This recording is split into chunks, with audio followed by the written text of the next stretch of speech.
হঠাৎ জ্বরে কাবু, শরীর দুর্বল আর মুখে একদম রুচি নেই? চিন্তা নেই, সঠিক খাবার আপনাকে দ্রুত সুস্থ হতে সাহায্য করবে। আজ আমরা জানব জ্বরের সময় উপকারী 5টি খাবার সম্পর্কে। 1. Chicken soup. গরম গরম চিকেন স্যুপ প্রোটিন ও ক্যালোরির দারুণ উৎস, যা দুর্বলতা কাটাতে সাহায্য করে। 2. ডাবের পানি। জ্বরের সময় শরীর পানি শূন্য হয়ে পড়ে। ডাবের পানি শরীরের পানির ঘাটতি ও ইলেকট্রোলাইটের ভারসাম্য পূরণ করার জন্য সেরা। 3. ভিটামিন সি সমৃদ্ধ ফল। কমলা, মাল্টা বা লেবুর মতো ফল বা ফলের রস আপনার রোগ প্রতিরোধ ক্ষমতা বাড়িয়ে তুলবে। 4. নরম খিচুড়ি। সবজি দিয়ে রান্না করা পাতলা খিচুড়ি সহজে হজম হয় এবং শরীরে শক্তি যোগায়। 5. টক দই।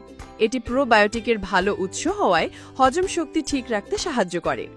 এই খাবারগুলো আপনার খাদ্য তালিকায় যোগ করুন, পর্যাপ্ত বিশ্রাম নিন এবং প্রয়োজনে অবশ্যই ডাক্তারের পরামর্শ নিন। সুস্থ থাকুন, হেলথ ঘরের সাথেই থাকুন।